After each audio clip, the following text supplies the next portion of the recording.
ਸਮੂਹ ਦਰਸ਼ਕਾਂ ਦਾ ਆਵਾਜ਼ੇ ਪੰਜਾਬ ਪ੍ਰੋਗਰਾਮ 'ਚ ਚੈਨਲ ਪੰਜਾਬੀ ਗਲੋਬਲ ਪੰਜਾਬ 'ਤੇ ਸਵਾਗਤ ਹੈ।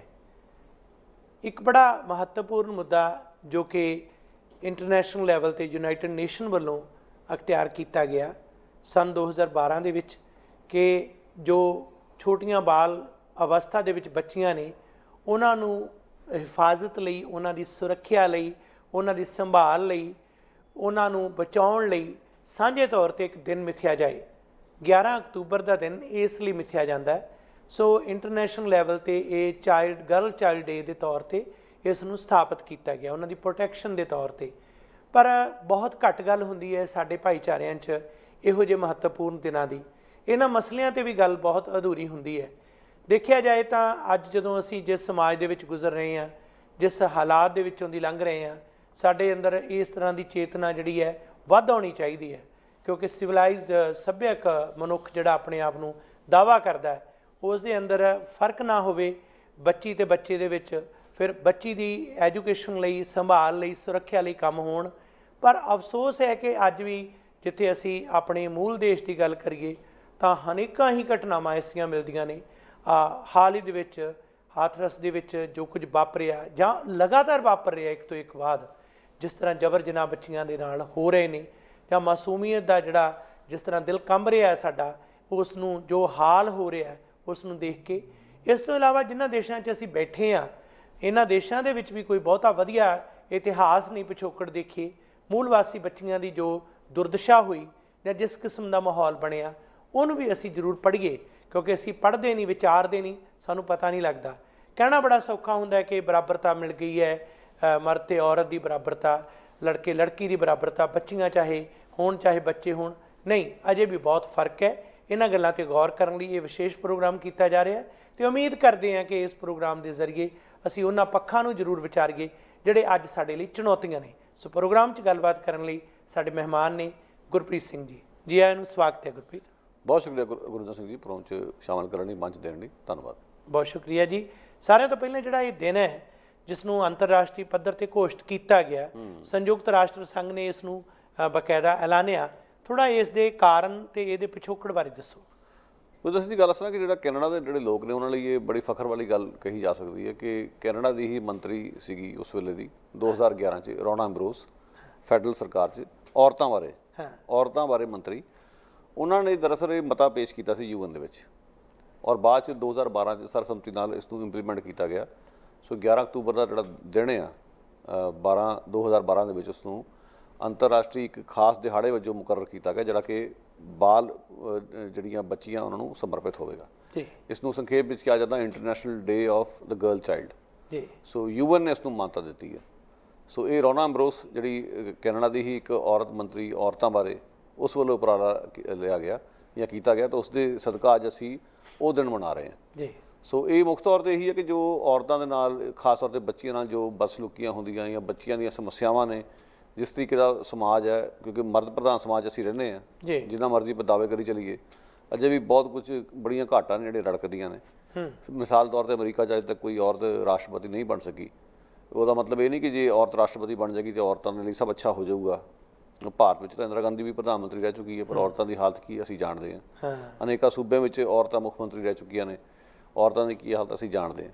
ਪਰ ਫਿਰ ਵੀ ਮਤਲਬ ਕਹਿਣ ਦਾ ਹੈ ਕਿ ਅੱਜ ਵੀ ਇਹ ਮੁੱਦਾ ਪ੍ਰਸੰਗਕ ਹੈ। ਸੋ ਇਸ ਤਰ੍ਹਾਂ ਦੀ ਜਿਹੜੀ ਇੱਕ ਲੋਕਾਂ ਵਿੱਚ ਜਾਗਰੂਕਤਾ ਪੈਦਾ ਕਰਨੀ, ਚੇਤਨਾ ਲਿਆਉਣੀ ਕਿ ਤੁਸੀਂ ਔਰਤਾਂ ਨੂੰ ਅੱਗੇ ਆਉਣ ਦੇ ਮੌਕੇ ਦਿਓ, ਬੱਚੀਆਂ ਨਾਲ ਤੁਹਾਡਾ ਸਲੂਕ ਵਧੀਆ ਹੋਵੇ, ਬੱਚੀਆਂ ਨੂੰ ਅੱਗੇ ਉਡਾਰੀ ਮਾਰਨ ਦੇ ਮੌਕੇ ਪ੍ਰਦਾਨ ਕੀਤੇ ਜਾਣ, ਉਸ ਤਰ੍ਹਾਂ ਦੀ ਸੋਝੀ ਪੈਦਾ ਕਰਨ ਵਾਸਤੇ ਦਿਨ ਮੁਕਰਰ ਕੀਤਾ ਗਿਆ। ਸੋ 11 ਅਕਤੂਬਰ ਨੂੰ ਸਾਰੀ ਦੁਨੀਆ ਦੇ ਵਿੱਚ international day of the girl child ਦੇ ਰੂਪ 'ਚ ਉਸ ਨੂੰ ਮਨਾਇਆ ਜਾਂਦਾ। ਸੋ ਜਿੱਥੋਂ ਤੱਕ ਇਹ ਮਾਣ ਜਿਹੜਾ ਕੈਨੇਡਾ ਲਈ ਹੈ ਕਿ ਕੈਨੇਡਾ ਦੀ ਹੀ ਇੱਕ ਔਰਤ ਮੰਤਰੀ ਜਿਸ ਨੇ ਇਹ ਮਤਾ ਲਿਆਂਦਾ ਅਤੇ UN ਵੱਲੋਂ ਇਸ ਨੂੰ ਮਾਨਤਾ ਦਿੱਤੀ ਗਈ, ਪ੍ਰਵਾਨ ਕੀਤਾ ਗਿਆ, ਇਹ ਖੁਸ਼ੀ ਵਾਲੀ ਗੱਲ ਹੈ। ਅਤੇ ਸਾਡੇ ਭਾਈਚਾਰੇ ਅੰਦਰ ਵੀ ਇਸ ਗੱਲ ਦੀ ਜਾਗਰੂਕਤਾ ਹੋਣੀ ਚਾਹੀਦੀ। ਇੱਕ ਗੱਲ ਮੈਂ ਜ਼ਰੂਰ ਸੋਚਦਾ, ਯੂਨਾਈਟਿਡ ਨੇਸ਼ਨ ਇੱਕ ਬੇਸ਼ੱਕ ਜਿਹੜੀ ਸੰਸਥਾ, ਉਸ ਦੀ ਅਹਿਮੀਅਤ ਨੂੰ ਅਸੀਂ ਕਿੰਨਾ ਵੀ ਕ੍ਰਿਟੀਸਾਈਜ਼ ਕਰੀਏ, ਪਰ ਫਿਰ ਵੀ ਇੱਕ ਕੋਈ ਸਾਂਝਾ ਜਿਹੜਾ ਹੈ, ਇਹੋ ਜਿਹੀ ਪੰਚਾਇਤ ਹੈ ਦੁਨੀਆ ਦੀ ਜਿਸ ਦੇ ਵਿੱਚ ਕਿਤੇ ਨਾ ਕਿਸੇ ਲੈਵਲ 'ਤੇ ਕੋਈ ਗੱਲ ਕੀਤੀ ਜਾ ਸਕਦੀ ਹੈ। ਠੀਕ ਹੈ ਕਿ ਉੱਥੇ ਵੀ ਵੀਟੋ ਪਾਵਰ ਚੱਲਦੀ ਹੈ, ਧੱਕੇਸ਼ਾਹੀ ਚੱਲਦੀ ਹੈ, ਪਰ ਫਿਰ ਵੀ ਉੱਥੇ ਗੱਲ ਆਉਣੀ ਇੱਕ ਮਾਨਤਾ ਵਾਲੀ ਗੱਲ ਹੈ। ਕਈ ਵਾਰ ਮੈਂ ਦੇਖਦਾ ਕਿ ਅਸੀਂ ਕਈ ਵਾਰ ਉਹਨਾਂ ਇਤਿਹਾਸਕ ਦਿਨਾਂ ਜਿਹੜੇ ਘੋਸ਼ਿਤ ਕੀਤੇ ਗਏ ਨੇ ਉਹਨਾਂ ਦੇ ਬਾਰੇ ਪੜ੍ਹਦੇ ਹੀ ਨਹੀਂ, ਉਹਨਾਂ ਬਾਰੇ ਜਾਣਕਾਰੀ ਨਹੀਂ ਲੈਂਦੇ। ਈਵਨ ਮੈਂ ਇੱਕ ਵਾਰ ਇਹ ਗੱਲ ਕੀਤੀ ਸੀ ਕਿ ਜਦੋਂ ਅਸੀਂ ਦੇਖਦੇ ਹਾਂ ਕਿ ਅੰਤਰਰਾਸ਼ਟਰੀ ਤੌਰ 'ਤੇ ਜਿਹੜੀ ਭਾਸ਼ਾ ਦਿਹਾੜਾ ਜਿਹੜਾ ਹੈ, ਮਦਰ ਲੈਂਗੁਏਜ ਡੇ ਹੈ, ਉਸ ਨੂੰ ਘੋਸ਼ਿਤ ਕੀਤਾ ਗਿਆ। ਬੇਸ਼ੱਕ ਉਹ ਬੰਗਲਾਦੇਸ਼ ਦੇ ਵਿੱਚ ਜੋ ਧੱਕੇਸ਼ਾਹੀ ਹੋਈ, ਜਦੋਂ ਉੱਥੇ ਜਿਹੜੇ ਉੱਥੋਂ ਦੇ ਵਸਨੀਕ ਸਨ ਉਹਨਾਂ ਦੀ ਭਾਸ਼ਾ ਵੀ ਖੋਈ ਗਈ ਅਤੇ ਜ਼ੁਲਮ ਹੋਇਆ, ਗੋਲੀਆਂ ਚੱਲੀਆਂ, ਉਹਨੂੰ ਸਮਰਪਿਤ ਉਹ ਦਿਨ ਘੋਸ਼ਿਤ ਕੀਤਾ ਗਿਆ। ਪਰ ਉਹ ਸ਼ਖਸ ਜਿਨ੍ਹਾਂ ਨੇ ਸਟਰਗਲ ਕੀਤਾ ਉਹ ਕੈਨੇਡਾ ਦੇ ਸ਼ਹਿਰ ਸਰੀ ਦੇ ਵਿੱਚ ਹੀ ਬੈਠੇ ਨੇ, ਇੱਥੇ ਨੇ। ਤੇ ਕਿੱਡੀ ਵੱਡੀ ਗੱਲ ਹੈ ਕਿ ਇੱਥੋਂ ਦੇ ਵਿਅਕਤੀ ਨੇ ਇੰਟਰਨੈਸ਼ਨਲ ਮਦਰ ਲੈਂਗੁਏਜ ਡੇ, ਅੰਤਰਰਾਸ਼ਟਰੀ ਮਾਂ ਬੋਲੀ ਦਿਵਸ ਘੋਸ਼ਿਤ ਕਰਾਇਆ, ਤੇ ਉਹ ਇਸ ਕੈਨੇਡਾ ਦੇ ਵਿੱਚ, ਇਸ ਸ਼ਹਿਰ ਦੇ ਵਿੱਚ ਸਾਡੇ ਕੋਲ ਹੀ ਬੈਠਾ। ਸਾਨੂੰ ਉਹਨਾਂ ਦਿਨਾਂ 'ਤੇ ਜਾਂ ਉਹਨਾਂ ਮਹੱਤਵਪੂਰਨ ਪਹਿਲੂਆਂ 'ਤੇ ਵਿਚਾਰ ਕਰਨੀ ਬਣਦੀ ਹੈ। ਬਿਲਕੁਲ ਕਰਨੀ ਬਣਦੀ, ਪਰ ਜਿਹੜੀ ਸਿਤਮ ਦੀ ਗੱਲ ਇਹ ਗੁਰਵਿੰਦਰ ਸਿੰਘ ਜੀ, ਕਿ ਕਈ ਵਾਰੀ ਇਨੀਸ਼ੀਏਟਿਵ ਕਿਤੋਂ ਲਿਆ ਗਿਆ, ਉਹਦੇ ਵਿੱਚ ਕਈ ਤਰ੍ਹਾਂ ਦੀਆਂ ਵਿਰੋਧਤਾਈਆਂ ਵੀ ਹੋਣਗੀਆਂ। ਹਾਂਜੀ, ਪਰ ਜਿੱਥੋਂ ਵੀ ਇਨੀਸ਼ੀਏਟਿਵ ਲਿਆ ਗਿਆ ਉਹ ਗੱਲ ਇਕੱਲੀ ਉੱਥੋਂ ਤੱਕ ਸੀਮਤ ਨਹੀਂ ਰਹਿ ਜਾਂਦੀ। UN ਨੇ ਜਦੋਂ ਕਿਸੇ ਕਿਸਮ ਦੇ ਮੁੱਦੇ ਨੂੰ ਚੁੱਕਣਾ ਹੁੰਦਾ ਤਾਂ ਉਹਦੀ ਕੋਈ ਨਾ ਕੋਈ ਅੰਤਰਰਾਸ਼ਟਰੀ ਪੱਧਰ ਤੇ ਵੀ ਸਾਰਥਕਤਾ ਵੇਖੀ ਗਈ ਹੈ। ਬਿਲਕੁਲ। ਜਿਵੇਂ ਹੁਣ ਅੰਤਰਰਾਸ਼ਟਰੀ ਮਾਂ ਬੋਲੀ ਦਿਹਾੜਾ, ਬੇਸ਼ੱਕ ਬੰਗਲਾਦੇਸ਼ ਦੇ ਉਹਨਾਂ ਲੋਕਾਂ ਨੂੰ ਸਮਰਪਿਤ ਹੈ ਜਿਨ੍ਹਾਂ ਨੇ ਆਪਣੀ ਬੋਲੀ ਦੀ ਖਾਤਰ ਆਪਣੀਆਂ ਜਾਨਾਂ ਵਾਰੀਆਂ, ਪਰ ਉਹ ਸਾਰਾ ਕੁਝ ਤਾਂ ਸਾਡੇ ਉੱਥੋਂ ਦੇ ਮੂਲ ਵਾਸੀਆਂ ਤੇ ਵੀ ਲਾਗੂ ਹੁੰਦਾ ਜਿਨ੍ਹਾਂ ਦੀ ਮਾਂ ਬੋਲੀ ਖੋਹ ਲਈ ਗਈ। ਬਿਲਕੁਲ। ਪੰਜਾਬੀਆਂ ਲਈ ਵੀ ਉਸ ਦੀ ਅਹਿਮੀਅਤ ਹੈ, ਕਿਉਂਕਿ ਪੰਜਾਬੀ ਸੂਬੇ ਲਈ ਉਹਨਾਂ ਨੇ ਸੰਘਰਸ਼ ਕੀਤਾ, ਜਾਨਾਂ ਵਾਰੀਆਂ ਨੇ। ਸਹੀ ਹੈ। ਸੋ ਸਾਰਾ ਕੁਝ ਜਿਹੜਾ ਇੱਕ ਥਾਂ ਤੇ ਜਾ ਕੇ ਇਕੱਠਾ ਹੋ ਜਾਂਦਾ, ਸਿਮਟ ਕੇ ਰਹਿ ਜਾਂਦਾ। ਸੋ ਉਸ ਜਦੋਂ ਸਾਰੀਆਂ ਜਿਹੜੀਆਂ ਇਸ ਤਰ੍ਹਾਂ ਦੀਆਂ ਲੜਾਈਆਂ ਸਾਰੇ ਦੁਨੀਆ ਦੇ ਘੋਲ ਇੱਕੋ ਹੀ ਮੰਚ ਤੇ ਲਿਆ ਕੇ ਵਿਚਾਰੇ ਜਾਣ, ਤਾਂ ਸ਼ਾਇਦ ਉਸ ਦੇ ਵਿੱਚੋਂ ਅੰਤਰਰਾਸ਼ਟਰੀ ਪੱਧਰ ਤੇ ਕੋਈ ਬਿਹਤਰੀ ਦਾ ਰਾਹ ਨਿਕਲ ਸਕੇ। ਕਿਉਂਕਿ ਹਰ ਇੱਕ ਨੂੰ ਅਹਿਸਾਸ ਹੋਊਗਾ ਕਿ ਮੇਰੀ ਲੜਾਈ ਇਕੱਲੇ ਦੀ ਨਹੀਂ, ਹੋਰਾਂ ਦੀ ਵੀ ਹੈ। ਧੱਕਾ ਇਕੱਲਾ ਮੇਰੇ ਨਾਲ ਨਹੀਂ ਹੋਇਆ, ਹੋਰਾਂ ਨਾਲ ਵੀ ਹੋਇਆ। ਸੋ ਇਹ ਇੱਕ ਤਰੀਕੇ ਦੀ ਜਿਹੜਾ ਭਰਾਤਰੀ ਭਾਵ ਇਸ ਨਾਲ ਪੈਦਾ ਹੁੰਦਾ, ਮੈਨੂੰ ਉਸ ਦੇ ਉੱਤੇ ਜ਼ਿਆਦਾ ਉਮੀਦਾਂ ਨੇ। ਬਹੁਤ ਅੱਛੀ ਗੱਲ ਹੈ। ਪਿੱਛੇ ਜੇ ਜਦੋਂ ਅਸੀਂ ਦੇਖਿਆ ਕਿ ਅੰਤਰਰਾਸ਼ਟਰੀ ਪੱਧਰ 'ਤੇ ਵੀ ਆਵਾਜ਼ ਉੱਠੀ ਵੱਖ-ਵੱਖ ਦੇਸ਼ਾਂ ਦੇ ਵਿੱਚ, ਕੈਨੇਡਾ 'ਚ ਖਾਸ ਤੌਰ 'ਤੇ ਸ਼ਹੀਦ ਜਸਵੰਤ ਸਿੰਘ ਖਾਲੜਾ, ਉਹਨਾਂ ਦੇ ਸ਼ਹੀਦੀ ਦਿਹਾੜੇ ਨੂੰ ਸਮਰਪਿਤ 6 ਸਤੰਬਰ ਦਾ ਦਿਨ ਹਿਊਮਨ ਰਾਈਟਸ ਡਿਫੈਂਡਰ ਡੇ ਦੇ ਤੌਰ 'ਤੇ, ਮਨੁੱਖੀ ਅਧਿਕਾਰਾਂ ਦੇ ਰਾਖੇ ਦੇ ਤੌਰ 'ਤੇ ਉਸ ਨੂੰ ਬਕਾਇਦਾ ਵੱਖ-ਵੱਖ ਸਿਟੀ ਕੌਂਸਲ ਨੇ ਜਾਂ ਵੱਖ-ਵੱਖ ਸ਼ਹਿਰਾਂ ਦੇ ਵਿੱਚ, ਗੁਆਂਢੀ ਦੇਸ਼ ਅਮਰੀਕਾ ਦੇ ਵਿੱਚ ਵੀ ਕਈ ਥਾਈਂ ਹੋਇਆ। ਤੇ ਇਸ ਤਰ੍ਹਾਂ ਦਾ ਜਿਹੜਾ ਇੰਟਰਨੈਸ਼ਨਲ ਹਿਊਮਨ ਰਾਈਟਸ ਡਿਫੈਂਡਰ ਦੇ ਤੌਰ 'ਤੇ ਜੇ ਕਿਤੇ ਇਹੋ ਜਿਹਾ ਦਿਨ UN ਤੱਕ ਘੋਸ਼ਿਤ ਹੋ ਜਾਂਦਾ ਤਾਂ ਬੜੀ ਵੱਡੀ ਗੱਲ ਹੈ। ਹਾਲਾਂਕਿ ਸਾਨੂੰ ਪਤਾ ਹੈ ਕਿ ਸਥਾਪਤੀ ਇਸ ਨੂੰ ਪ੍ਰਵਾਨ ਨਹੀਂ ਕਰੇਗੀ, ਇਸ ਦੇ ਖਿਲਾਫ ਵੀ ਸਾਜ਼ਿਸ਼ਾਂ ਹੁੰਦੀਆਂ ਨੇ। ਚਾਹੇ ਹਿਊਮਨ ਰਾਈਟਸ ਲਈ ਹੀ ਖਾਲੜਾ ਸਾਹਿਬ ਸ਼ਹੀਦ ਹੋਏ, ਚਾਹੇ ਉਹਨਾਂ ਦੀ ਸ਼ਹਾਦਤ ਕਿਸੇ ਖਾਸ ਫਿਰਕੇ ਵਰਗ ਤੱਕ ਨਹੀਂ, ਮਨੁੱਖੀ ਅਧਿਕਾਰਾਂ ਲਈ ਹੈ, ਚਾਹੇ ਉਹ ਆਪਣੀ ਕੌਮ ਦੇ ਵਿਰਸੇ ਨੂੰ ਜਿਹੜਾ ਸਮਰਪਿਤ ਰਹੇ। ਪਰ ਕਿਉਂਕਿ ਮਾਣ ਹੈ ਸਿੱਖ ਕੌਮ ਨੂੰ, ਸੰਘਰਸ਼ੀ ਲੋਕਾਂ ਨੂੰ ਮਾਣ ਹੈ, ਉਹਨਾਂ ਦੇ ਵੀ ਹੀਰੋ ਨੇ, ਸਾਰਿਆਂ ਦੇ ਹੀਰੋ ਨੇ, ਇਸ ਕਰਕੇ ਉਹਨਾਂ ਨੂੰ ਸਿਰਫ ਇੱਕ ਸੀਮਤ ਕਰ ਦਿੱਤਾ ਗਿਆ। ਨਹੀਂ ਜੀ, ਇਹਨਾਂ ਦੇ ਜਿਹੜੇ ਸੰਘਰਸ਼ ਦੇ ਵਿੱਚ ਕੁੱਦੇ ਹੋਏ ਲੋਕ ਨੇ, ਜੇ ਇਹਨਾਂ ਦਾ ਦਿਨ ਮਨਾ ਰਹੇ ਨੇ ਤਾਂ ਇਹ ਵੱਖਵਾਦੀ ਤੇ ਅੱਤਵਾਦੀ ਤੇ ਦਹਿਸ਼ਤਗਰਦ ਵੱਖਰੇ ਤੌਰ ਤੇ ਇਹ ਇੱਕ ਤਰ੍ਹਾਂ ਦਾ ਜਿਹੜਾ ਸਟੀਰੀਓਟਾਈਪ ਥਿੰਕਿੰਗ ਦਾ ਰੱਖ ਦਿੱਤਾ ਗਿਆ, ਜਦ ਕਿ ਉਹਨਾਂ ਨੇ ਸਾਰਿਆਂ ਲਈ ਆਵਾਜ਼ ਉਠਾਈ, ਪੀੜਤ ਹਿੰਦੂ ਵਰਗ ਦੇ ਲੋਕਾਂ ਲਈ ਵੀ, ਚਾਹੇ ਉਹ ਇਸਲਾਮ ਹੋਏ ਚਾਹੇ ਕੋਈ ਵੀ ਹੋਏ। ਪਰ ਇਹ ਗੱਲ ਜਿਹੜੀ ਬੜੀ ਵੱਡੀ ਹੈ ਕਿ ਉਹੇ ਜਿਹੇ ਸ਼ਖਸ ਨੂੰ ਅੰਤਰਰਾਸ਼ਟਰੀ ਪੱਧਰ ਤੇ ਸਤਿਕਾਰ ਦੇਣ ਲਈ ਕੋਈ ਇਸ ਤਰ੍ਹਾਂ ਦੀ ਮੁਹਿੰਮ ਜਿਹੜੀ ਹੈ ਨਿਰੰਤਰ ਰੂਪ 'ਚ ਚੱਲਣੀ ਚਾਹੀਦੀ ਹੈ।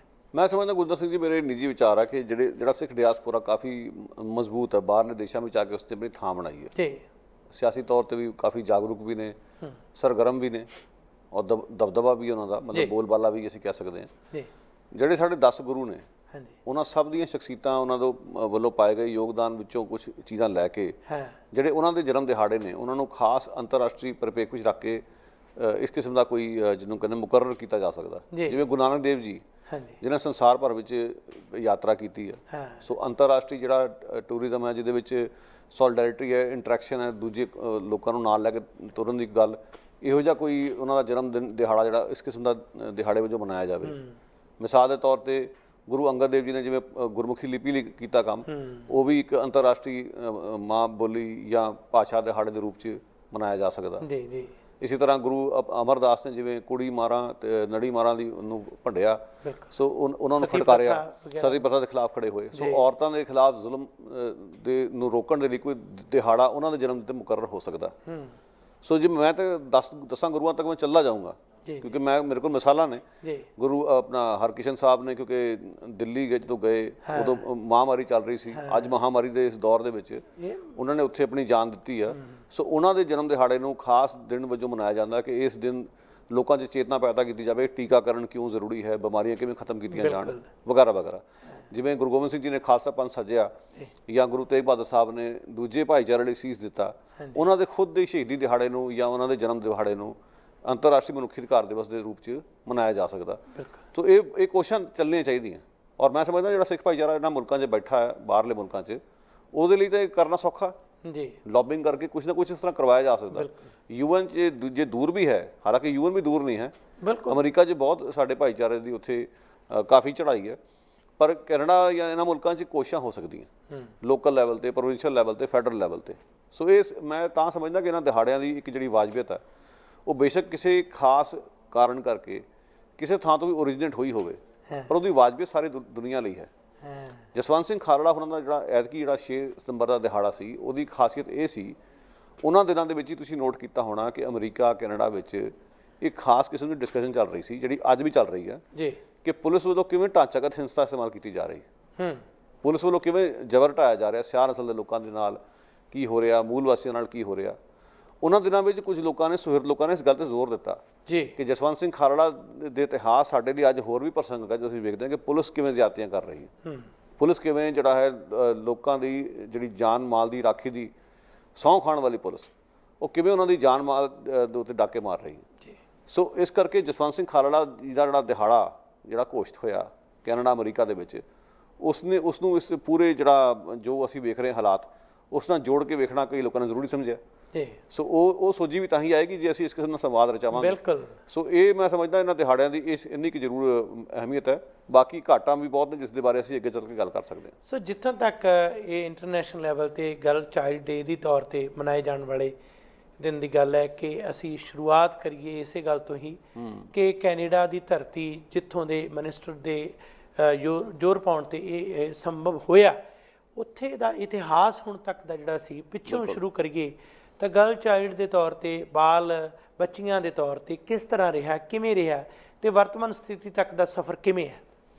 ਦੇਖੋ, ਪਹਿਲੀ ਗੱਲ ਤਾਂ ਇਹ ਕਿ ਇਹਨਾਂ ਮੁਲਕਾਂ ਦੇ ਵਿੱਚ ਲੰਮੇ ਸਮੇਂ ਤੱਕ ਔਰਤਾਂ ਨੂੰ ਪਰਸਨ ਨਹੀਂ ਸੀ ਮੰਨਿਆ ਗਿਆ, ਵਿਅਕਤੀ ਨਹੀਂ ਸੀ ਮੰਨਿਆ ਗਿਆ, ਉਹਨਾਂ ਨੂੰ ਵੋਟ ਪਾਉਣ ਦਾ ਹੱਕ ਨਹੀਂ ਸੀ। ਇੱਥੇ ਔਰਤਾਂ ਨੇ ਜੱਦੋ ਜਹਿਦ ਕਰਕੇ ਪਹਿਲਾਂ ਤਾਂ ਆਪਣੇ ਆਪ ਨੂੰ ਪਰਸਨ ਘੋਸ਼ਿਤ ਕਰਵਾਇਆ, ਯਾਨੀ ਕਿ ਅਦਾਲਤਾਂ ਨੇ, ਕਾਨੂੰਨ ਨੇ ਮੰਨਿਆ ਕਿ ਔਰਤ ਵੀ ਵਿਅਕਤੀ ਹੁੰਦੀ ਹੈ। ਇਸ ਤੋਂ ਵੱਡੀ ਸ਼ਰਮ ਦੀ ਗੱਲ ਕਿਹੜੀ ਹੋਏਗੀ ਕਿ ਔਰਤਾਂ ਨੂੰ ਵਿਅਕਤੀ ਨਹੀਂ ਮੰਨਣਾ ਜੀ। ਅੱਜ ਤੱਕ ਜਿਵੇਂ ਅਮਰੀਕਾ ਵਿੱਚ ਇੱਕ ਔਰਤ ਵੀ ਰਾਸ਼ਟਰਪਤੀ ਨਹੀਂ ਬਣ ਸਕੀ, ਇਹ ਉਹ ਮਾਨਸਿਕਤਾ ਅਜੇ ਵੀ ਐਗਜ਼ਿਸਟ ਕਰਦੀ ਹੈ, ਚਾਹੇ ਕੋਈ ਮੰਨੇ ਚਾਹੇ ਨਾ ਮੰਨੇ।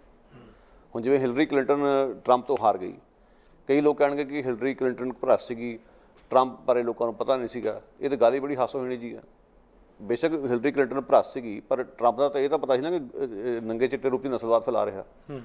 ਤੁਸੀਂ ਉਸ ਨੂੰ ਚੁਣ ਰਹੇ ਹੋ, ਔਰਤ ਨੂੰ ਪਿੱਛੇ ਧੱਕ ਰਹੇ ਹੋ, ਕਿਧਰੇ ਨਾ ਕਿਧਰੇ ਤੁਹਾਡੀ ਮਾਨਸਿਕਤਾ 'ਚ ਉਹ ਖੋਟ ਹੈ। ਸੋ ਇਹ ਇੱਕ ਸਮੱਸਿਆ ਹੈ ਕਿ ਵਿਅਕਤੀ ਉਹਨਾਂ ਨੂੰ ਨਹੀਂ ਮੰਨਿਆ ਗਿਆ। ਅਸਰ ਉਸ ਸਮੱਸਿਆ ਦਾ ਅੱਜ ਤੱਕ ਅਸੀਂ ਮਹਿਸੂਸ ਕਰ ਰਹੇ ਹਾਂ। ਅੱਜ ਵੀ ਲੋਕ ਅੱਡੀਆਂ ਚੁੱਕ ਕੇ ਕਹਿਣਗੇ ਨੇ ਅਮਰੀਕਾ 'ਚ ਔਰਤ ਕਦੇ ਰਾਸ਼ਟਰਪਤੀ ਨਹੀਂ ਬਣ ਸਕਦੀ। ਸੋ ਇਹ ਮਾਨਸਿਕਤਾ ਬਦਲਣ ਦੀ ਲੋੜ ਹੈ ਲਗਾਤਾਰ। ਸੋ ਉਦੋਂ ਕਾਨੂੰਨ ਜਿਹੜਾ ਔਰਤਾਂ ਨੂੰ ਵਿਅਕਤੀ ਨਹੀਂ ਸੀ ਮੰਨਦਾ, ਬਾਅਦ 'ਚ ਕਾਨੂੰਨ ਬਦਲ ਦਿੱਤਾ ਗਿਆ ਲੰਮੀ ਜਹਿਦ ਤੋਂ ਬਾਅਦ, ਪਰ ਉਸ ਦਾ ਅਸਰ ਅੱਜ ਵੀ ਵੇਖ ਲਓ ਕਿੰਨਾ। ਫਿਰ ਵੋਟ ਪਾਉਣ ਦਾ ਹੱਕ ਔਰਤਾਂ ਨੂੰ ਨਹੀਂ ਸੀਗਾ, ਪਰ ਉਹ ਵੋਟ ਪਾਉਣ ਦਾ ਹੱਕ ਵੀ ਮਿਲਿਆ ਬਾਅਦ 'ਚ, ਲੜਾਈ ਲੜ ਕੇ ਲਿਆ ਔਰਤਾਂ ਨੇ। ਉਹ ਵੀ ਉਦੋਂ ਮਿਲਿਆ ਜਦੋਂ ਇੱਥੇ ਬੈਠੇ ਨੇਟਿਵ, ਜੇ ਅਸੀਂ ਅੱਜ ਭਾਈਚਾਰੇ ਦੀ, ਆਪਣੇ ਭਾਈਚਾਰੇ ਦੀ ਗੱਲ ਕਰੀਏ, ਜਦੋਂ ਉਹਨਾਂ ਨੂੰ ਹੱਕ ਮਿਲਿਆ ਉਸੇ ਦੌਰਾਨ ਹੀ ਇਹ ਸਾਰੇ ਹੱਕ ਮਿਲੇ ਆ। ਗੁਰਵਿੰਦਰ ਸਿੰਘ ਜੀ, ਤੁਹਾਨੂੰ ਜਾਣ ਕੇ ਸ਼ਾਇਦ ਦੁੱਖ ਵੀ ਲੱਗੇ ਕਿ ਸਾਡੇ ਬਜ਼ੁਰਗਾਂ ਨੂੰ ਤਾਂ 47 'ਚ ਵੋਟ ਪਾਉਣ ਦਾ ਹੱਕ ਮਿਲ ਗਿਆ ਸੀਗਾ, ਇੱਥੋਂ ਦੀਆਂ ਮੂਲ ਵਾਸੀ ਔਰਤਾਂ ਨੂੰ ਉਸ ਤੋਂ ਵੀ ਕਿਤੇ ਬਾਅਦ ਜਾ ਕੇ ਹੱਕ ਮਿਲਿਆ। ਬਿਲਕੁਲ, 60ਵਿਆਂ ਦੇ ਵਿੱਚ ਜਾ ਕੇ।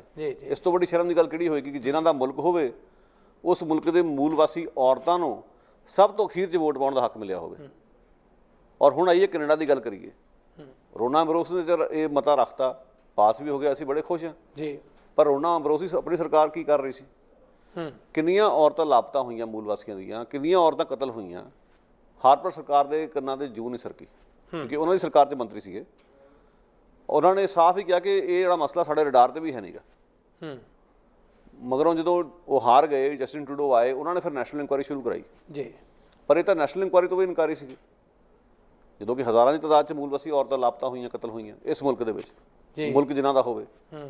ਸੋ ਇਹ ਵੀ ਸਿੱਤਮ ਹੈ ਇੱਕ ਕਿ ਉਸ ਮੁਲਕ ਦੀ ਮੰਤਰੀ ਇਹ ਮਤਾ ਰੱਖਦੀ ਹੈ, ਪਰ ਦੂਜੇ ਬੰਨੇ ਤੁਹਾਡੇ ਆਪਣੇ ਪਿਛਵਾੜ 'ਚ ਕੀ ਹੋ ਰਿਹਾ, ਤੁਹਾਡੇ ਆਪਣੇ ਘਰ 'ਚ ਕੀ ਹੋ ਰਿਹਾ। ਇਸੇ ਸਰਕਾਰ ਨੇ ਇਹ ਵੀ ਐਲਾਨ ਕੀਤਾ ਕਿ ਇਸਲਾਮਿਕ ਕੋਈ ਮਿਲੀਟੈਂਟ ਸੰਗਠਨ ਨੇ ਕੁਝ ਔਰਤਾਂ ਉਧਾਰ ਲਈਆਂ ਅਫਰੀਕਾ ਦੇ ਵਿੱਚ ਜੀ, ਕਿ ਅਸੀਂ ਕੈਨੇਡਾ ਵਾਲੇ ਅਸੀਂ ਉਹਨਾਂ ਨੂੰ ਸਪੋਰਟ ਕਰਾਂਗੇ। ਤੁਸੀਂ ਉੱਥੇ ਵਿਦੇਸ਼ਾਂ ਵਿੱਚ ਕੋਈ ਕਿਸੇ ਮੁਲਕ ਦੇ ਵਿੱਚ ਇਸਲਾਮਿਕ ਮਿਲੀਟੈਂਟਾਂ ਨੇ ਔਰਤਾਂ ਉਧਾਰ ਲਈਆਂ, ਉਹਦੇ ਬਾਰੇ ਤਾਂ ਫਿਕਰਮੰਦ ਹੋ। ਤੁਹਾਡੇ ਆਪਣੇ ਮੁਲਕ ਵਿੱਚ ਮੂਲ ਵਾਸੀ ਔਰਤਾਂ ਦਾ ਕੋਈ ਪਤਾ ਨਹੀਂ ਹੈ, ਉੱਥੇ ਤੁਹਾਡਾ ਸਟੈਂਡ ਬਿਲਕੁਲ ਵੱਖਰਾ। ਬਿਲਕੁਲ। ਸੋ ਇਹ ਹੁੰਦਾ ਕਿ ਮੇਰੀ ਹਾਥੀ ਦੰਦ ਵਿਖਾਉਣ ਦੇ ਹੋਰ ਤੇ ਖਾਣ ਦੇ ਹੋਰ। ਇਹ ਸਾਡੀ ਬਿਮਾਰੀ ਅਸਲ 'ਚ ਰਹੀ ਹੈ ਸਾਰੇ ਲੀਡਰਾਂ ਨੂੰ, ਇੰਡੀਆ 'ਚ ਵੀ ਅਸੀਂ ਕਰਦਾ। ਅੰਤਰਰਾਸ਼ਟਰੀ ਪੱਧਰ 'ਤੇ ਵਿਖਾਉਣ ਦੀ ਕੋਸ਼ਿਸ਼ ਕਰਨਗੇ ਕਿ ਅਸੀਂ ਬੜੇ ਕੱਦਾਵਰ ਲੀਡਰ ਹਾਂ, ਅਸੀਂ ਬੜੇ ਪ੍ਰੋਗਰੈਸਿਵ ਹਾਂ, ਅਸੀਂ ਅੰਤਰਰਾਸ਼ਟਰੀ ਭਰਾਤਰੀ ਭਾਵ ਦੀ ਭਾਵਨਾ ਰੱਖਦੇ ਹਾਂ, ਅਸੀਂ ਆਪਣੇ ਆਪ ਨੂੰ ਬਹੁਤ ਵਧੀਆ ਵਿਖਾਉਣ ਦੀ ਕੋਸ਼ਿਸ਼ ਕਰਾਂਗੇ। ਪਰ ਘਰੇਲੂ ਤੌਰ 'ਤੇ ਸਾਡੇ ਵਿੱਚ ਕਈ ਅਨੇਕਾਂ ਕਮਜ਼ੋਰੀਆਂ ਹੋਣਗੀਆਂ ਜੀ, ਉਹ ਘਰ ਵਾਲੇ ਹੀ ਜਾਣਦੇ।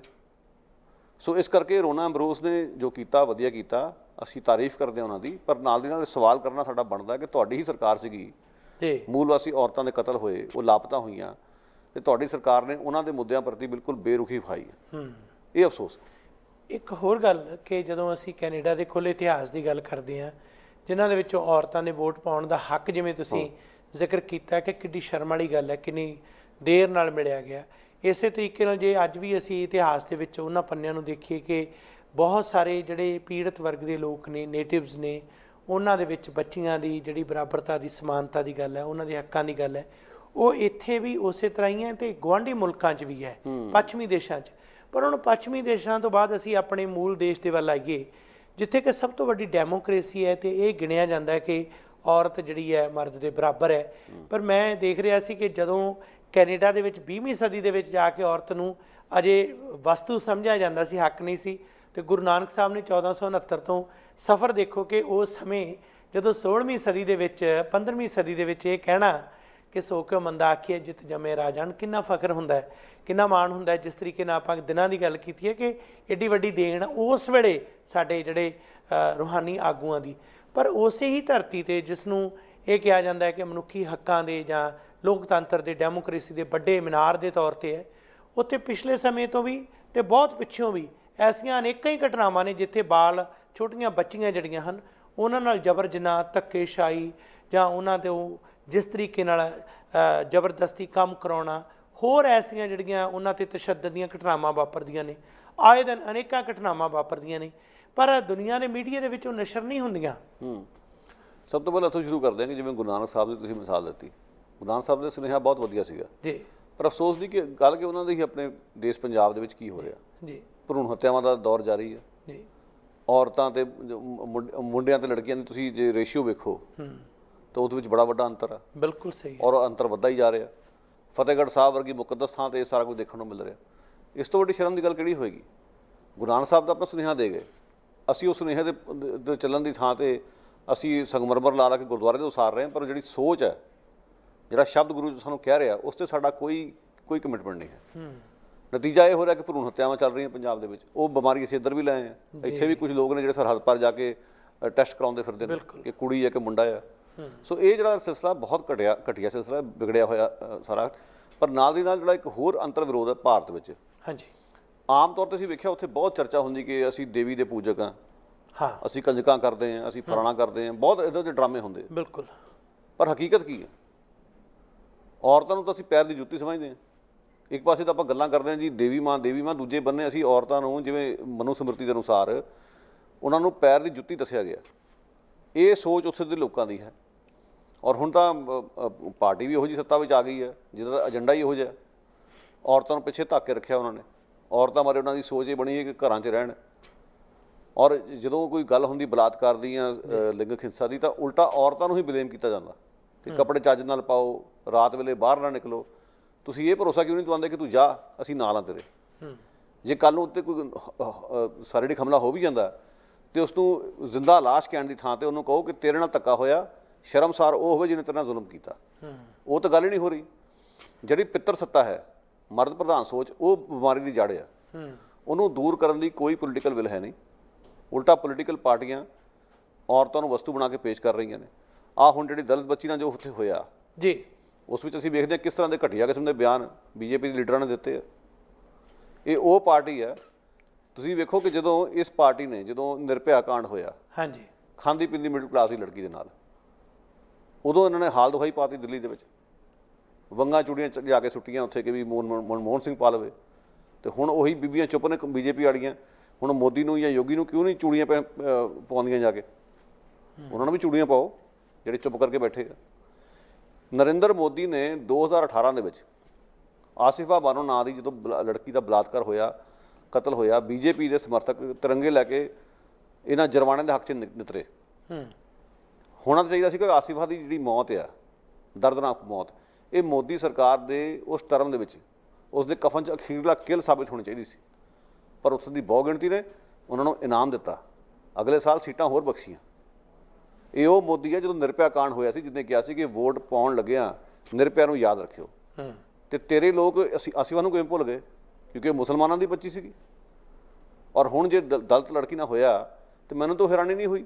ਇਹੋ ਜਿਹੀ ਸਰਕਾਰ ਤੋਂ ਆਸ ਕੀ ਕਰ ਸਕਦੇ ਹੋ? ਤੁਸੀਂ ਆਪ ਬਹੁ ਗਿਣਤੀ ਦੇ ਕੇ ਉਸ ਨੂੰ ਦੁਬਾਰਾ ਤਖਤ 'ਤੇ ਬਿਠਾਇਆ ਇਹਨਾਂ ਜਰਵਾਣਿਆਂ ਨੂੰ, ਉੱਥੇ ਤਾਂ ਇਹੀ ਕੁਝ ਹੀ ਹੋਊਗਾ। ਸੋ ਇਸ ਕਿਸਮ ਦੇ ਜਿਹੜੇ ਹਾਲਾਤ ਨੇ, ਜਿਹੜਾ ਸਿਆਸੀ ਪਾਰਟੀਆਂ ਜਿਸ ਕਿਸਮ ਦਾ ਕੰਮ ਕਰ ਰਹੀਆਂ ਔਰ ਲੋਕ ਇਹੋ ਜਿਹੀ ਪਾਰਟੀਆਂ ਨੂੰ ਬਾਰ-ਬਾਰ ਸੱਤਾ ਬਖਸ਼ ਰਹੇ। ਇੱਥੇ ਇਹ ਵੀ ਗੱਲ ਕਹਿਣੀ ਪਏਗੀ ਕਿ 84 ਦਾ ਕਤਲੇਆਮ ਹੋਇਆ, ਕਿੰਨੀਆਂ ਔਰਤਾਂ ਦੇ ਬਲਾਤਕਾਰ ਹੋਏ ਆ। ਤੁਸੀਂ ਰਾਜੀਵ ਗਾਂਧੀ ਨੂੰ ਭਾਰੀ ਬਹੁਮਤ ਦਿੱਤਾ, ਬਜਾਏ ਕਿ ਉਸ ਨੂੰ ਥੱਪੜ ਮਾਰਦੇ, ਚਪੇੜਾ ਮਾਰਦੇ ਜਾਂ ਉਸ ਨੂੰ ਜ਼ਲੀਲ ਕਰਕੇ ਹਰਾ ਦਿੰਦੇ। ਤੁਸੀਂ ਤਾਂ ਇਨਾਮ ਦਿੱਤਾ ਉਹਨੂੰ, 400 ਤੋਂ ਵੱਧ ਸੀਟਾਂ ਦਿੱਤੀਆਂ। ਸੋ ਸਮਾਜ ਵਿੱਚ ਵੀ ਬਹੁਤ ਵੱਡਾ ਨੁਕਸ ਹੈ ਉੱਥੇ। ਅਸੀਂ ਇਕੱਲੇ ਸਿਆਸੀ ਪਾਰਟੀ ਨੂੰ ਵੀ ਬਲੇਮ ਨਹੀਂ ਕਰ ਸਕਦੇ, ਸਮਾਜ ਦੀ ਸੋਚ ਗਰਕੀ ਹੋਈ ਹੈ। ਬਿਲਕੁਲ। ਔਰ ਗੱਲਾਂ ਕਰਦੇ ਸੀ ਦੇਵੀ ਦੇ ਪੂਜਕ। ਸੋ ਮੈਨੂੰ ਲੱਗਦਾ ਕਿ ਇਹ ਜਿਹੜਾ ਦਿਖਾਵਾ ਬਹੁਤ ਕਰਦੇ ਹਿੰਦੁਸਤਾਨੀ ਕਿ ਅਸੀਂ ਬਹੁਤ ਮਤਲਬ ਦੁੱਧ ਧੋਤੇ ਹਾਂ ਅਸੀਂ, ਪਰ ਹਕੀਕਤ ਸਾਡੀ ਬਹੁਤ ਹੀ ਭਿਆਨਕ ਔਰ ਬਹੁਤ ਹੀ ਘਟੀਆ। ਕਈ ਵਾਰੀ ਜਦੋਂ ਦੇਖੀਦਾ, ਕਈ ਅਸੀਂ ਜਦੋਂ ਰਹਿਬਰ ਜਾਂ ਧਾਰਮਿਕ ਪੁਸਤਕਾਂ ਉਹਨਾਂ ਦੇ ਵਿੱਚੋਂ ਹਵਾਲੇ ਦਿੰਦੇ ਆ, ਤੇ ਕਈ ਵਾਰ ਇਉਂ ਮਹਿਸੂਸ ਹੁੰਦਾ ਕਿ ਕਿਉਂ ਅਸੀਂ ਕਿਸ ਤਰ੍ਹਾਂ ਦਾ ਗਲਤ ਪ੍ਰਾਪੋਗੰਡਾ ਤੇ ਪ੍ਰਚਾਰ ਕਰਦੇ ਆ। ਤੁਲਸੀਦਾਸ ਗੋਸਵਾਮੀ ਦੇ ਰਾਮਚਰਿਤ ਮਾਨਸ ਦੇ ਵਿੱਚ ਇੱਕ ਥਾਂ ਤੇ ਜਿਹੜਾ ਉਹ ਜ਼ਿਕਰ ਆਉਂਦਾ ਹੈ, ਜਿਸ ਦੀ ਵਿਆਖਿਆ ਜਿਵੇਂ ਮਰਜ਼ੀ ਕਰ ਲਓ, ਪਰ ਅੰਤ ਦੇ ਵਿੱਚ ਉਹ ਕਨਕਲੂਜਨ ਇੱਕੋ ਹੀ ਨਿਕਲਦਾ ਕਿ ਢੋਲ ਗਵਾਰ ਸ਼ੂਦਰ ਪਸ਼ੂ ਨਾਰੀ ਪਾਂਚੋ ਤਾੜਨ ਕੇ ਅਧਿਕਾਰੀ। ਹੁਣ ਚਾਹੇ ਉਹ ਗਵਾਰ ਹੈ, ਇਹਦਾ ਮਤਲਬ ਸ਼ੂਦਰ ਹੈ, ਪਸ਼ੂ ਦੇ ਨਿਆਈ ਹੈ, ਪਸ਼ੂ ਆਪਣੇ ਆਪ ਦੇ ਵਿੱਚ ਹੀ ਪਸ਼ੂ ਨੂੰ ਵਿਤਕਰੇ ਦਾ ਕਿਉਂ ਕਾਰਨ ਬਣੇ ਪਸ਼ੂ, ਚਾਹੇ ਉਹ ਇੱਕ ਜੀਵ ਹੈ ਉਹ ਵੀ, ਤੇ ਨਾਰੀ, ਇਹਨਾਂ ਨੂੰ ਇੱਕ ਪੱਧਰ ਤੇ ਲਿਆਉਣਾ। ਢੋਲ ਗਵਾਰ ਸ਼ੂਦਰ ਪਸ਼ੂ ਨਾਰੀ, ਇਹ ਸਾਰੇ ਜਿਹੜੇ ਤਾੜਨ ਦੇ ਅਧਿਕਾਰੀ ਕਿਉਂ ਨੇ ਬਈ? ਕਿਉਂ? ਇਹ ਕੀ ਸਾਡੀ ਆਹ ਪਰੰਪਰਾ ਹੈ ਕਿ ਇਹ ਸੱਭਿਅਤਾ? ਅਸੀਂ ਗੱਲਾਂ ਕਰਦੇ ਹਾਂ ਕਿ ਅਸੀਂ ਦੁਨੀਆ ਦੇ ਵਿੱਚ ਅਸੀਂ ਇੱਕ ਮਿਸਾਲ ਕਾਇਮ ਕਰਨੀ ਹੈ ਕਿ ਸਾਡਾ ਜਿਹੜਾ ਮੁਲਕ ਹੈ, ਇਸ ਦੀ ਜੇ ਕਿਤੇ ਉਹ ਦੇਸ਼ ਹੈ ਸਾਡਾ ਸਭ ਤੋਂ ਮਹਾਨ, ਜਿਸ ਦੇ ਵਿੱਚ ਗੱਲ ਕਰੋ ਤਾਂ ਅਸੀਂ ਦੇਵੀਆਂ ਨੂੰ ਇਉਂ ਪੂਜਦੇ ਹਾਂ, ਧੀਆਂ ਨੂੰ ਇਉਂ ਪੂਜਦੇ ਹਾਂ, ਉਹਨਾਂ ਦੇ ਦਿਨ ਮਨਾਉਣੇ ਆ। ਪਰ ਲਾਹਨਤ ਹੈ ਇਸ ਤਰ੍ਹਾਂ ਦੀ ਕਿ ਅਸੀਂ ਇੰਨਾ ਵਿਤਕਰਾ ਕਰ ਰਹੇ ਹਾਂ।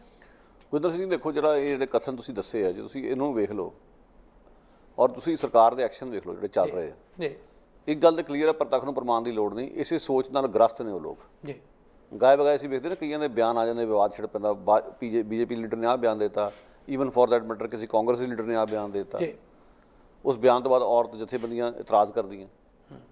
ਉਹ ਜਿਹੜੇ ਬਿਆਨ ਆਉਣ ਤੋਂ ਬਾਅਦ ਫਿਰ ਪਾਰਟੀਆਂ ਕਹਿੰਦੀਆਂ ਉਹਦੇ ਨਿੱਜੀ ਬਿਆਨ ਹੋਣਗੇ, ਫਿਰ ਉਹ ਮਾਫੀ ਮੰਗ ਲੈਂਦਾ। ਇਹ ਡਰਾਮੇ ਆਮ ਚੱਲਦੇ ਆ। ਪਰ ਜਦੋਂ ਉਹ ਬਿਆਨ ਆਉਂਦੇ ਨੇ, ਉਸ ਦਾ ਮਤਲਬ ਪਤਾ ਕੀ ਆ?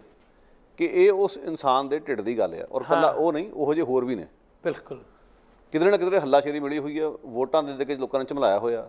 ਉਹਨਾਂ ਦੇ ਮਨ 'ਚ ਗੱਲ ਵਸ ਗਈ ਕਿ ਲੋਕ ਸਾਡੇ ਨਾਲ ਨੇ, ਮੁਆਸ਼ਰਾ ਸਾਡੇ ਨਾਲ ਆ। ਔਰ ਮੁਆਸ਼ਰਾ ਖੜਦਾ ਉਹਨਾਂ ਲੋਕਾਂ ਦੇ ਨਾਲ, ਜਿਹੜਾ ਸਮਾਜ ਵੀ ਉਹਨਾਂ ਦੇ ਨਾਲ ਖੜਾ ਹੈ, ਉਹ ਵੀ ਬਰਾਬਰ ਦਾ ਦੋਸ਼ੀ ਹੈ। ਜੀ ਜੀ। ਆਸਿਫਾ ਬਾਨੋ ਦੇ ਕੇਸ 'ਚ ਤਾਂ ਬੜਾ ਕਲੀਅਰ ਹੈ ਕਿ 2018 ਵਿੱਚ ਜਦੋਂ ਆਸਿਫਾ ਬਾਨੋ ਦਾ ਕਤਲ ਹੁੰਦਾ, ਬਲਾਤਕਾਰ ਹੁੰਦਾ ਹੈ, ਤਾਂ ਜਿਸ ਬੇਸ਼ਰਮੀ ਦੇ ਨਾਲ ਬੀਜੇਪੀ ਵਾਲੇ ਉਸਦੀ ਉਹਨਾਂ ਜਰਵਾਣਿਆਂ ਦੇ ਹੱਕ 'ਚ ਨਿਤਰੇ ਆ, ਜੀ, ਇਹ ਸਰਕਾਰ ਦੀ ਉਲਟੀ ਗਿਣਤੀ ਸ਼ੁਰੂ ਹੋ ਜਾਣੀ ਚਾਹੀਦੀ ਸੀ ਅਸੂਲੀ ਤੌਰ ਤੇ। ਪਰ ਇਸ ਤੋਂ ਉਲਟ ਜਾ ਕੇ ਲੋਕਾਂ ਨੇ ਉਹਨਾਂ ਨੂੰ ਹੋਰ ਸੀਟਾਂ ਬਖਸ਼ੀਆਂ ਨੇ। ਬਿਲਕੁਲ। ਸੋ ਇਸ ਤੋਂ ਵੱਡੀ ਜਿਹੜੀ ਬੇਸ਼ਰਮੀ ਦੀ ਗੱਲ ਹੋਰ ਕਿਹੜੀ ਹੋਊਗੀ?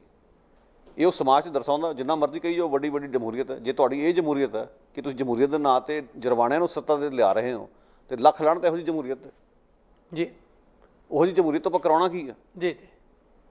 ਸੋ ਇਹ ਜਿਹੜਾ ਚੱਲ ਰਿਹਾ ਸਿਲਸਿਲਾ, ਇਹਦੇ ਵਿੱਚ ਮੈਂ ਸਮਝਦਾ ਕਿ ਸਮਾਜ ਵੀ ਉਨਾ ਹੀ ਕਸੂਰਵਾਰ ਆ।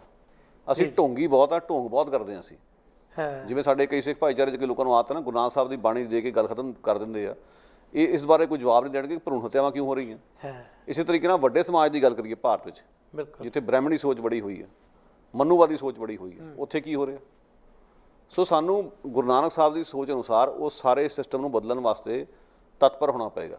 ਜੀ ਜੀ, ਮੈਨੂੰ ਇੱਦਾਂ ਮਹਿਸੂਸ ਹੁੰਦਾ। ਇੱਕ ਇਹ ਵੀ ਗੱਲ ਹੈ ਕਿ ਜਦੋਂ ਅਸੀਂ ਕੁਝ ਹਵਾਲੇ ਦਿੰਦੇ ਹਾਂ ਇਤਿਹਾਸ ਦੇ ਵਿੱਚੋਂ, ਤਾਂ ਉਸ ਵੇਲੇ ਜਰਵਾਣਿਆਂ ਦੇ ਜਿਹੜਾ ਜਿਸ ਸਮੇਂ ਦਾ ਜਰਵਾਣਾ ਸੀ, ਉਸ ਦੇ ਅੱਗੇ ਕਿਸ ਤਰ੍ਹਾਂ ਗੋਡੇ ਟੇਕਣੇ ਆ, ਉਸ ਦੇ ਲਈ ਵੀ ਵਸਤੂ ਦੇ ਤੌਰ 'ਤੇ ਔਰਤ ਨੂੰ ਪੇਸ਼ ਕੀਤਾ ਜਾਂਦਾ ਰਿਹਾ। ਮੈਨੂੰ ਯਾਦ ਹੈ ਕਿ ਇੱਕ ਵਾਰ ਇਹ ਗੱਲਬਾਤ ਇਤਿਹਾਸਕ ਵਰਤਾਂਤ ਦੇ ਵਿੱਚ ਹੈ। ਗੁਰੂ ਸਾਹਿਬ ਗੁਰੂ ਗੋਬਿੰਦ ਸਿੰਘ ਜੀ ਦੇ ਉਸ ਜੀਵਨ ਘਟਨਾਕ੍ਰਮ ਦੇ ਵਿੱਚੋਂ ਹਵਾਲਾ ਹੈ ਕਿ ਬਹੁਤ ਸਾਰੇ ਜਿਹੜੇ ਉਸ ਵੇਲੇ ਹਿੰਦੂ ਰਾਜੇ ਸਨ, ਉਹ ਵੱਖ-ਵੱਖ ਜਿਹੜੇ ਸੋਚਦੇ ਸਨ ਕਿ ਇਸ ਵੇਲੇ ਜਿਹੜਾ ਮੁਗਲਿਆ ਹਕੂਮਤ ਬੜੀ ਤਕੜੀ ਹੈ, ਅਤੇ ਉਸ ਆਪਸੀ ਡਾਇਲੌਗ ਦੇ ਵਿੱਚ ਆਏ। ਰਾਜਾ ਮਾਨ ਸਿੰਘ ਦੀ ਗੱਲ ਵੀ ਹੈ ਹੁੰਦੀ, ਉਹ ਗੁਰੂ ਤੇਗ ਬਹਾਦਰ ਜੀ ਦੇ ਸਮੇਂ ਤੋਂ ਕਾਫੀ ਔਰੰਗਜ਼ੇਬ ਦੇ ਬੜਾ ਨੇੜੇ ਸੀ। ਅਤੇ ਗੁਰੂ ਸਾਹਿਬ ਦੀ ਇੱਕ ਘਟਨਾ ਕਮਾਲ ਦੀ ਹੈ। ਉਹ ਕਹਿੰਦੇ ਵੀ ਤੁਸੀਂ ਉਹ ਤਾਂ ਬੜੇ ਤਕੜੇ ਰਾਜੇ ਹੋ, ਪਰ ਜਿਹੜੀਆਂ ਆਪਣੀਆਂ ਗਾਈਆਂ ਬੁੱਚੜਖਾਨਿਆਂ 'ਚ ਭੇਜਦੇ ਹੋ, ਇਹ ਨਾ ਭੇਜਿਆ ਕਰੋ। ਤਾਂ ਇੱਕਦਮ ਕਹਿੰਦੇ ਕਿ ਸਾਡੇ ਇਲਾਕੇ 'ਚ ਬੁੱਚੜਖਾਨਾ ਹੈ ਨਹੀਂ, ਅਸੀਂ ਨਹੀਂ ਖੋਲ੍ਹਣ ਦਿੱਤਾ, ਅਤੇ ਸਾਡੇ ਤਾਂ ਕੋਈ ਗਾਂ ਨੂੰ ਛੋਹ ਵੀ ਨਹੀਂ ਸਕਦਾ। ਕਹਿੰਦੇ ਨਹੀਂ, ਆਹ ਧੀਆਂ ਜਿਹੜੀਆਂ ਤੁਹਾਡੀਆਂ ਬੱਚੀਆਂ, ਜਦੋਂ ਤੁਹਾਡੇ ਘਰ ਜਨਮ ਲੈਂਦੀ ਹੈ ਕੋਈ ਬੱਚੀ, ਤਾਂ ਤੁਸੀਂ ਕਹਿੰਦੇ ਹੋ ਕਿ ਉਸ ਸਮੇਂ ਕਿਹੜਾ ਮੁਗਲਿਆ ਹਕੂਮਤ ਦਾ ਬਾਦਸ਼ਾਹ, ਅਤੇ ਤਿਆਰ ਇਸ ਕਰਕੇ ਹੁੰਦੇ ਹੋ ਕਿ ਮੈਂ ਇਹਨਾਂ ਨਾਲ ਸੰਬੰਧ ਬਣਾਉਣਾ, ਅਤੇ ਮੈਂ ਆਪਣੀ ਬੱਚੀ ਨੂੰ ਜਾਂ ਆਪਣੀ ਭੈਣ ਨੂੰ ਜਾਂ ਆਪਣੀ ਧੀ ਨੂੰ ਇੱਕ ਡੋਲੇ ਦੇ ਤੌਰ 'ਤੇ ਤੇਰੇ ਘਰੇ ਦੇਵਾਂਗਾ, ਤਾਂ ਕਿ ਮੇਰੀ ਬਾਦਸ਼ਾਹਤ ਬਚੀ ਰਹੇ ਅਤੇ ਮੈਂ ਤੇਰਾ ਝੋਲੀ ਚੁੱਕ ਬਣਿਆ ਰਵਾਂ, ਮੇਰੇ 'ਤੇ ਰਹਿਮੋ ਕਰਮ ਹੋਵੇ। ਬਾਬਰ ਤੋਂ ਲੈ ਕੇ ਔਰੰਗਜ਼ੇਬ ਤੱਕ ਜਾਂ ਉਸ ਤੋਂ ਅੱਗੇ ਤੱਕ ਦਾ ਸਫ਼ਰ ਦੇਖ ਲਓ, ਹਰ ਇੱਕ ਘਰ ਦੇ ਵਿੱਚ ਜੇ ਉਸ ਵੇਲੇ ਮੁਗਲਿਆ ਹਾਕਮ ਸੀ ਤਾਂ ਜਿਹੜੀ ਧੀ ਦਿੱਤੀ ਜਾਂਦੀ ਸੀ, ਇੱਕ ਉਹ ਜਰਵਾਣੇ ਜਿਹਨਾਂ ਨੂੰ ਕਹਿੰਦੇ ਆ ਅਸੀਂ, ਮੁਗਲਿਆ ਤਾਕਤ ਦੇ ਜਿਹੜੇ ਬਾਦਸ਼ਾਹ ਸਨ, ਉਹਨਾਂ ਦੇ ਘਰੇ ਜਿਹੜੇ ਉਹਨਾਂ ਘਰਾਣਿਆਂ ਦੇ ਵਿੱਚੋਂ ਬੱਚੀਆਂ ਜਾਂਦੀਆਂ ਸਨ, ਜਿਹੜੇ ਆਪਣੇ ਆਪ ਨੂੰ ਮਾਣ ਕਰਦੇ ਆ ਕਿ ਸਾਡੀ ਜਿਹੜੀ ਹੈ, ਅਸੀਂ ਏਡੇ ਵੱਡੇ ਜਿਹੜੇ ਮਹਾਨ ਜਿਹੜੇ ਆਪਣੇ ਆਪ ਨੂੰ ਕਲਾ ਸੰਪੂਰਨ ਵਾਲੇ ਕਹਾਉਂਦੇ ਆ। ਸੋ ਇਸ ਤਰ੍ਹਾਂ ਦੀ ਸੋਚ ਇੱਕ ਵਸਤੂ ਦੇ ਤੌਰ 'ਤੇ ਇੱਕ ਬੱਚੀ ਨੂੰ ਵਰਤਣਾ, ਰਾਜਸੀ ਤੌਰ 'ਤੇ ਸੰਬੰਧ ਕਾਇਮ ਕਰਨ ਲਈ, ਅਤੇ ਇਹ ਅਣਖ ਤੁਹਾਡੀ ਗੈਰਤ ਕਿੱਥੇ ਹੈ? ਅਕਬਰ ਵੀ ਤਾਂ ਇਹਨਾਂ ਦਾ ਭਣਵਈਆ ਹੀ ਸੀਗਾ, ਰਾਜਪੂਤ ਰਾਜਾਂ ਦਾ। ਬਿਲਕੁਲ ਕਿ ਨਹੀਂ ਸੀ? ਬਿਲਕੁਲ ਡੋਲੇ ਦਿੱਤੇ ਸੀ ਨਾ ਉਹਨੂੰ। ਹਾਂਜੀ। ਹੁਣ ਜੋ ਕਹਿੰਦੇ ਨੇ ਸਾਡਾ ਤਾਂ ਰਾਜ ਹੀ ਨਹੀਂ ਆਇਆ, ਸਾਡਾ ਰਾਜ ਨੇ ਸਾਲਾਂ ਬਾਅਦ ਆਇਆ, ਅਸੀਂ ਬਾਬਰੀ ਮਸਜਿਦ ਨੂੰ ਹੁਣ ਢਾਉਣਾ ਹੀ ਢਾਉਣਾ ਸੀਗਾ, ਐਡੀ ਤੇ ਲੋੜ ਨਹੀਂ ਸੀ ਤੁਹਾਨੂੰ ਢਾਉਣ ਦੀ। ਤੁਹਾਡਾ ਭਣਵਈਆ ਸੀ, ਉਹਨੂੰ ਕਹਿ ਦੇ ਕਿ ਸਾਨੂੰ ਸਾਡਾ ਮੰਦਿਰ ਵਾਪਸ ਦਵਾ ਦੇ। ਬਿਲਕੁਲ। ਭਣਵਈਏ ਵੇਲੇ ਤਾਂ ਕਿਸੇ ਨੇ ਵੇਖਿਆ ਵੀ ਨਹੀਂ ਮੰਦਿਰ ਉੱਥੇ ਹੈ ਸੀ ਨਹੀਂ ਸੀ, ਉੱਥੇ ਵਾਕਈ ਢਾਹ ਕੇ ਨੂੰ ਮੰਦਿਰ ਬਣਾਇਆ ਗਿਆ ਨਹੀਂ ਬਣਾਇਆ ਗਿਆ। ਸੋ ਤੁਸੀਂ ਜਿਨ੍ਹਾਂ ਨੂੰ ਭਣਵਈਏ ਬਣਾਇਆ ਉਹਨਾਂ ਦੀ ਗੱਲ ਛੱਡੋ, ਗੱਲ ਇਹ ਕਿ ਇੱਕ ਜਿਹੜੀ ਘਟੀਆ ਗੱਲ ਇਹ ਹੈ ਕਿ ਔਰਤ ਨੂੰ ਵਸਤੂ ਬਣਾ ਕੇ ਰੱਖਿਆ ਗਿਆ ਜੀ। ਪਹਿਲੀ ਗੱਲ, ਬਲਾਤਕਾਰ ਨੂੰ ਇੱਕ ਹਥਿਆਰ ਬਣਾ ਕੇ ਰੱਖਿਆ ਗਿਆ। ਬਲਾਤਕਾਰ ਨੂੰ ਹਥਿਆਰ ਵਜੋਂ ਵਰਤ ਕੇ ਔਰਤਾਂ ਦੇ ਜਿਸਮ ਨੂੰ ਯੁੱਧ ਦਾ, ਲੜਾਈ ਦਾ ਮੈਦਾਨ ਬਣਾਇਆ ਗਿਆ। ਇਹ ਸਿਲਸਿਲਾ ਉਸ ਵੇਲੇ ਤੋਂ ਚੱਲਦਾ ਆ ਰਿਹਾ ਜੀ। ਆਸਿਫਾ ਨਾਲ ਵੀ ਉਹੀ ਹੋਇਆ, ਕਸ਼ਮੀਰ 'ਚ ਫੌਜ ਵੀ ਇਹੀ ਕਰ ਰਹੀ ਹੈ। ਔਰ ਜਦੋਂ ਲੜਾਈਆਂ ਲੱਗਦੀਆਂ, ਮਾਫ਼ ਕਰਨਾ, ਜਿਵੇਂ ਔਰਤਾਂ ਨੂੰ ਜਿਸ ਬਰਬਰਤਾ ਨਾਲ ਫੌਜੀ ਜਾ ਕੇ ਪੈਂਦੇ ਆ, ਇਹ ਦਸਤੂਰ ਹੀ ਬੜਾ ਘਟੀਆ ਕਿਸਮ ਦਾ। ਸੋ ਉਸ ਦਸਤੂਰ ਦੇ ਵਿੱਚੋਂ ਜਿਹੜਾ ਉਲਟ ਪਾਸਾ ਹੈ ਕਿ ਡੋਲੇ ਦੇਣਾ, ਉਹ ਵੀ ਉਹ ਸੋਚ ਤੋਂ, ਮਾਫ਼ ਕਰਨਾ, ਕੋਈ ਵੱਖਰਾ ਨਹੀਂ ਹੈ। ਹਾਂ, ਜੇ ਦੋ ਰਾਜ ਘਰਾਣਿਆਂ ਦੀਆਂ ਬੱਚਿਆਂ ਵਿੱਚ ਆਪਸ ਵਿੱਚ ਪਿਆਰ ਹੋ ਗਿਆ, ਉਹ ਵੱਖਰੀ ਗੱਲ ਹੈ, ਜੇ ਉਹਨਾਂ ਦੇ ਭਾਵੇਂ ਮਜ਼ਹਬ ਜੋ ਮਰਜ਼ੀ ਹੋਵੇ। ਪਰ ਜਿਹੜਾ ਇਹ ਰਵਾਇਤਾਂ ਨੇ ਡੋਲੇ ਦੇਣੇ ਕੁੜੀਆਂ ਦੇ, ਫਿਰ ਜਦੋਂ ਕਿਤੇ ਲੜਾਈ ਛਿੜਨੀ ਫਿਰ ਕੁੜੀਆਂ ਦੇ ਉੱਤੇ ਭੈੜੀ ਨਿਗਾਹ ਰੱਖਣੀ, ਇਹ ਸੋਚ ਇਹ ਦੱਸਦੀ ਕਿ ਔਰਤ ਨੂੰ ਤੁਸੀਂ ਇੱਕ ਜਿਹੜਾ ਹੈ ਇੱਕ ਹਥਿਆਰ ਵਜੋਂ ਇਸਤੇਮਾਲ ਕਰ ਰਹੇ ਹੋ, ਉਸਦੇ ਸਰੀਰ ਨੂੰ ਲੜਾਈ ਦਾ ਮੈਦਾਨ ਬਣਾ ਕੇ ਇਸਤੇਮਾਲ ਕਰ ਰਹੇ ਹੋ। ਬਹੁਤ ਸ਼ੁਕਰੀਆ ਗੁਰਪ੍ਰੀਤ ਸਿੰਘ ਜੀ, ਇਸ ਵਿਸ਼ੇ 'ਤੇ ਗੱਲਬਾਤ ਕਰਨ ਲਈ ਧੰਨਵਾਦ ਜੀ। ਬਹੁਤ ਸ਼ੁਕਰੀਆ ਜੀ। ਅਖੀਰ ਦੇ ਵਿੱਚ ਇਹ ਹੈ ਕਿ ਜੇ ਇੰਟਰਨੈਸ਼ਨਲ ਲੈਵਲ 'ਤੇ ਯੂਨਾਈਟਡ ਨੇਸ਼ਨ ਜੋ ਬੱਚੀਆਂ ਦੇ ਦਿਨ ਨੂੰ ਸਮਰਪਿਤ ਹੋ ਕੇ ਇਹ ਗੱਲ ਕਰਦਾ ਹੈ ਕਿ ਗਰਲ ਚਾਈਲਡ ਡੇ ਦੇ ਤੌਰ 'ਤੇ ਬੱਚੀਆਂ ਨੂੰ ਬਚਾਇਆ ਜਾਏ, ਸੁਰੱਖਿਅਤ ਹੋਣ, ਉਹਨਾਂ ਦੀ ਜੀਵਨ ਸ਼ੈਲੀ ਵਧੀਆ ਹੋਵੇ, ਉਹਨਾਂ ਨੂੰ ਵਿੱਦਿਆ ਮਿਲੇ, ਤਾਂ ਸਾਡਾ ਫਰਜ਼ ਬਣਦਾ ਹੈ ਕਿ ਉਸ ਲਈ ਜਾਗਰੂਕ ਹੋਈਏ। ਬਿਨਾਂ ਸ਼ੱਕ ਅਸੀਂ ਮਾਣ ਕਰਦੇ ਹਾਂ ਕਿ ਗੁਰੂ ਨਾਨਕ ਸਾਹਿਬ ਦੇ ਪਾਵਨ ਬਚਨ ਸੋ ਕਿਉ ਮੰਦਾ ਆਖੀਏ ਜਿਤ ਜੰਮੇ ਰਾਜਾਨ ਦੇ ਵਿੱਚ ਇਹ ਫਰਮਾਨ ਹੈ ਕਿ ਸਾਨੂੰ ਉਸ ਧੀ ਬੱਚੀ ਤੇ ਭੈਣ 'ਤੇ ਮਾਣ ਕਰਨਾ ਚਾਹੀਦਾ। ਪਰ ਸਾਡੇ ਸਮਾਜ ਦੇ ਵਿੱਚ, ਸਿੱਖ ਸਮਾਜ ਦਾ ਅੱਜ ਜੋ ਹਾਲ ਹੈ ਉਹ ਦੇਖੋ, ਅਤੇ ਇਹ ਭਰੂਣ ਹੱਤਿਆ ਦਾ ਜਿਹੜਾ ਕਲੰਕ ਹੈ ਪੰਜਾਬ ਦੀ ਧਰਤੀ 'ਤੇ ਵੀ ਬਾਕੀਆਂ ਵਾਂਗ ਬਲਕਿ ਜ਼ਿਆਦਾ ਲੱਗਿਆ ਹੋਇਆ। ਇਸ ਤਰ੍ਹਾਂ ਕੁੱਲ ਮਿਲਾ ਕੇ ਜੇ ਭਾਰਤ ਦੇ ਪੱਧਰ 'ਤੇ ਦੇਖੀਏ ਤਾਂ ਅੱਜ ਵੀ ਢੋਲ ਗਵਾਰ ਸ਼ੂਦਰ ਪਸ਼ੂ ਨਾਰੀ ਵਾਲੀ ਗੱਲ ਹੈ। ਤਾੜਨ ਕੇ ਅਧਿਕਾਰੀ ਕਿਉਂ ਨੇ? ਕਿਉਂਕਿ ਸਾਡੀ ਸੋਚ ਉੱਥੇ ਖੜੀ ਹੈ। ਇਸ ਤੋਂ ਬਾਹਰ ਨਿਕਲਣਾ ਬਣਦਾ ਹੈ।